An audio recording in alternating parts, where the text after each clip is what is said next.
नमस्कार, आप देख रहे हैं सिटी पोस्ट। मैं हूं अभिषेक मिश्रा। बिहार एनडीए में लंबे वक्त तक कलह की स्थिति रही है। जेडीयू और बीजेपी दोनों आपस में भिड़ती रही है, क्योंकि बीजेपी के कई बड़े नेताओं ने सीएम नीतीश कुमार पर हमला किया है और लगातार हमला किया है।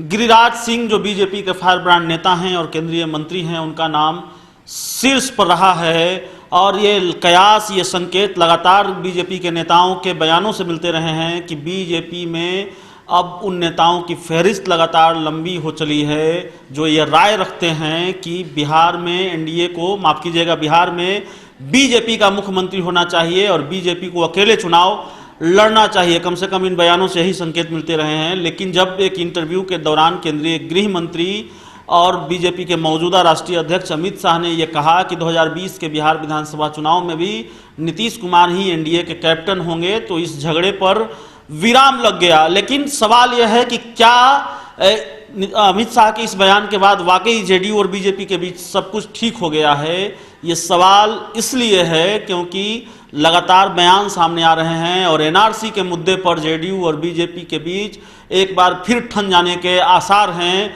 और इस बार जेडीयू के पास ये बहाना नहीं होगा कि बीजेपी के शीर्ष नेता की ओर से कोई बयान सामने नहीं आया है और दूसरे नेताओं के बयानों को हम अहमियत नहीं देते हैं, क्योंकि एनआरसी पर खुद बीजेपी के शीर्ष नेतृत्व की ओर से बयान सामने आ गया है। देश के गृह मंत्री और बीजेपी के मौजूदा राष्ट्रीय अध्यक्ष अमित शाह कह चुके हैं कि पूरे देश में एनआरसी लागू करेंगे और पूरे देश में एनआरसी लागू होनी चाहिए। और इसी वजह से ये कयास लग रहे हैं, आसार नजर आ रहे हैं कि जेडीयू और बीजेपी के बीच एक बार फिर ठनेगी। क्योंकि कल जो जेडीयू के महासचिव हैं केसी त्यागी, उनका एक बयान सामने आया और उन्होंने कहा कि असम में एनआरसी सुप्रीम कोर्ट के आदेश से लागू हुई है। क्या किशनगंज में एनआरसी लागू हो या बिहार के दूसरे जिलों में एनआरसी लागू हो या फिर कहीं और दूसरी जगह एनआरसी लागू हो, इसको लेकर क्या सुप्रीम कोर्ट ने कोई आदेश दिया है क्या? तो एनआरसी नहीं लागू होनी चाहिए। सुप्रीम कोर्ट के आदेश से असम में लागू हुई है, दूसरी जगहों पर सुप्रीम कोर्ट का आदेश नहीं है, इसलिए नहीं लागू होनी चाहिए। ये बात कल केसी त्यागी ने कही है, जेडीयू के प्रधान महासचिव हैं, और उन्होंने ये बात जब कही तो बिहार की सियासत गर्मा गई। इस गर्माहट को और बढ़ा दिया है गिरिराज सिंह ने। बीजेपी के फायर ब्रांड नेता हैं, केंद्रीय मंत्री हैं और अपने बयानों से जेडीयू और बीजेपी के बीच की गर्माहट को बढ़ाते रहे हैं। दोनों दलों के बीच तल्खी बड़ी है गिरिराज सिंह के बयानों से। गिरिराज सिंह ने कहा है कि एनआरसी लागू होनी चाहिए, जहां भी लोग अवैध तरीके से रह रहे हैं उनको यहां से जाना पड़ेगा। गिरिराज सिंह ने क्या कहा है सुनिए, उसके बाद आगे की बातचीत करेंगे। भारत की एकता के लिए, भारत की समृद्धि के लिए, भारतवासियों के लिए एनआरसी जरूरत है। जो भी अवैध हैं, जिस भी जिले में हैं, जिस भी राज्य में हैं, उन्हें जाना पड़ेगा जो अवैध है। तो ये कयास मजबूत हो चले हैं कि जेडीयू और बीजेपी के बीच तकरार बढ़ेगी। इन कयासों की अपनी एक पृष्ठभूमि है। पृष्ठभूमि क्या है? 3 बयान हैं। पहला बयान केंद्रीय गृह मंत्री और बीजेपी के राष्ट्रीय अध्यक्ष अमित शाह का, जिन्होंने यह कहा कि पूरे देश में एनआरसी लागू होनी चाहिए, होगी, करेंगे।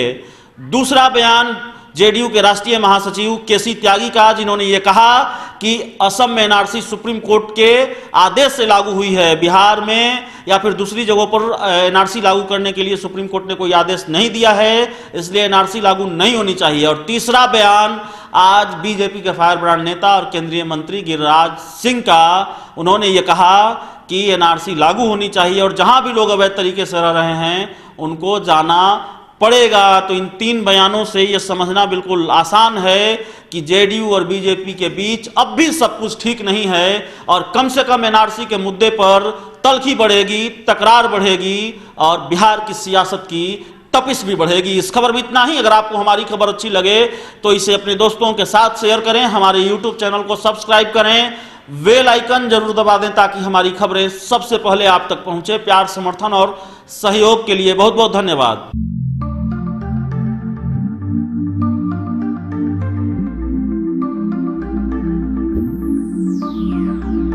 चलो चलते हैं। पर कहाँ?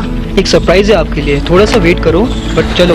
Oh really? Yes. I like surprises, but make sure कि सरप्राइज अच्छा होना चाहिए। डोंट वरी डियर, ये बेस्ट सरप्राइज होगा अभी तक का। पापा मुझे भी सरप्राइज चाहिए। हाँ बेटा, ये सरप्राइज आपके लिए भी है, चलो।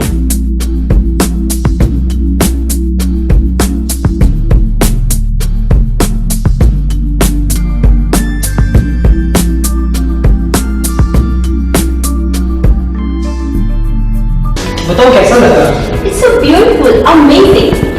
बाय द वे, किसका घर है? ये हमारा पैनोरमा, हमारे सपनों का घर है। वाह, हमारे सपनों का घर। पर क्या हम इसे अफोर्ड कर पाएंगे?